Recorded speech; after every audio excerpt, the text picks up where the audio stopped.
네, 안녕하세요 여러분들 반갑습니다. 데이언 멘토 권혁철입니다. 오늘 재롱산업에 대해서 좀 말씀을 드리려고 하는데, 사실 제가 재롱산업에 대해서 말씀을 드릴 수 있는 거는 거의 말씀을 드렸다라고 생각이 들고 있습니다.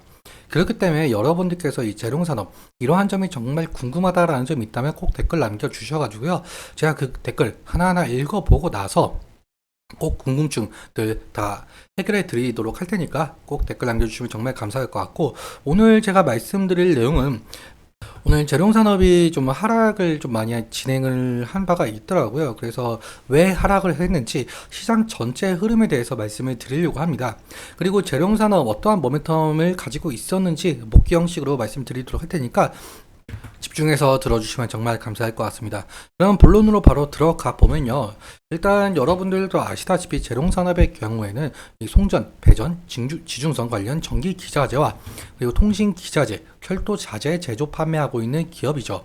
그래서 이 재롱산업의 경우에는 이 송배전 이러한 사업을 하고 있기 때문에 전력기기 테마와도 묶여 있는 상황인데요. 그러면 어떠한 제품을 좀 판매 중에 있는지 확인해 보면 이러한 제품을 판매하고 있더라고요.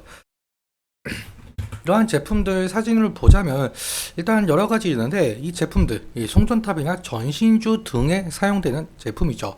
그렇다면 이러한 제품들 수요가 늘어나게 되려면 과연 어떠한 모멘텀을 가지고 있어야 될까라는 건데, 일단 여러분들도 아시다시피 바로 AI 산업 화랑이죠.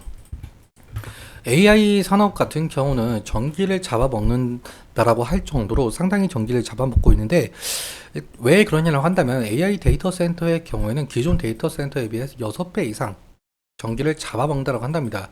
왜 그러냐면 AI 서비스는 결국엔 데이터 저장이 필수적이겠죠. 그렇다면 데이터를 저장을 할 수가 있는 데이터 센터는 끊임없이 가동을 해 줘야 될 것이고, 가동을 하면 할수록 전력 소비는 지속적으로 늘어날 수밖에 없다라는 겁니다. 즉 다시 정리하자면 데이터 센터의 경우에는 전력 소비를 하면서 지속적으로 가동이 되어 주어야 각종 데이터를 수집을 하고 저장하는 역할이 진행이 되겠는데요. 그럼 여기서 필요한 것은 바로 전력망 확충이겠죠. 사실 태양광 발전이든 풍력이든 원자력이든 화력이든 전기를 끌어오려면 송전탑도 새로 설치하고 전신주도 새로 설치해야 하는데, 이러한 송전탑이나 전신주에 필요한 금그루를 만드는 재룡산업이 어느 정도 수혜를 받았다라고 볼 수가 있을 것 같습니다. 그리고 송전탑 같은 경우 이격도가 좀 짧거든요.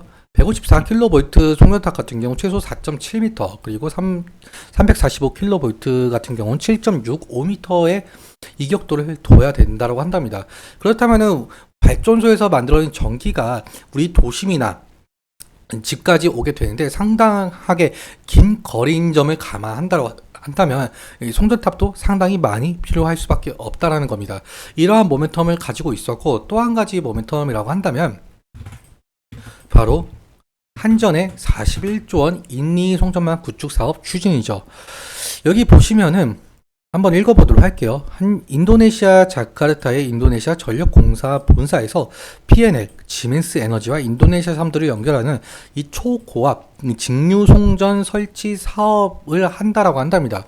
사실 재롱산업의 경우 한전과도 상당히 엮여 있는 부분이 있는데요. 왜 그러냐면 예전에 한전 KDN과 이 초고압 직류 송전 최적화 금규를 개발한 이력이 있기 때문입니다. 그래서 지금 인리 송전망 구축 사업 추진에 대한 모멘텀도 함께 가지고 있었다라고 볼 수가 있겠고요. 이러한 점을 바탕으로 재롱산업은 상당한 상승의 모습을 보여준 바가 있었었죠. 그런데 지금 모멘텀이 꺾였다라고 할 정도로 하락을 한 부분이 있는데요. 왜 하락을 했는지 좀 차트 보면서 말씀을 나눠보도록 하겠습니다. 재롱산업은 오늘도 마찬가지로 2.8% 하락 마감을 한 모습을 보여주고 있고, 저가 부근은 마이너스 5%, 그리고 저번 주 금요일 같은 경우는 마이너스 3% 종가를 형성을 했었었죠. 사실 이렇게까지 하락을 한 부분은 저는 이렇게 생각을 하고 있거든요. 여기 코스닥을 보자면 마이너스 2.26%로 하락 마감을 했어요. 그리고 코스피 같은 경우도 마이너스 1% 하락 마감을 했는데, 저는 시장 상황이 왜 이렇게 안 좋았는지에 대해서 이유를 말씀을 드려보자면 바로 트럼프 리스크라고 좀 말씀을 드릴 수가 있을 것 같거든요. 여러분들 뉴스 보신 분들은 있겠지만, 오늘 한국 시간으로 새벽에 이 바이든이 대통령 후보 사퇴를 했죠. 그리고 해리스에게 넘겨준다. 사실 해리스가 넘겨받아도 트럼프가 당선이 될 확률이 상당히 높습니다. 왜 그러냐라고 한다면은 예전에 저번 주죠. 저번 주 주말에 트럼프가 총격 피격 사건이 있었었잖아요.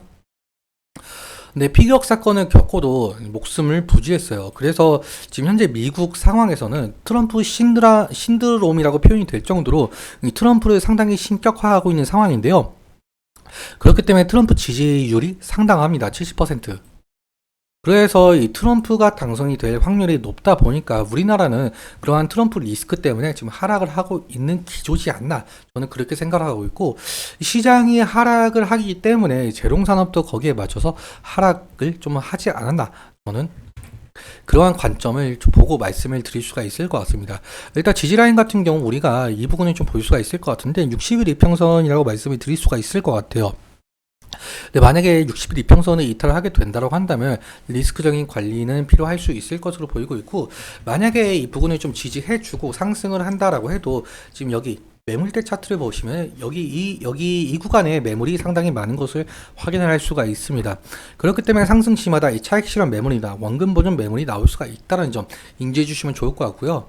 수급적인 측면도 함께 살펴보자면 오늘 같은 경우 개인이 12만 주 정도 매도가 된 것을 확인할 수가 있겠고, 반대로 외국인은 12만 주 정도 매수가 된 것을 확인할 수가 있겠죠.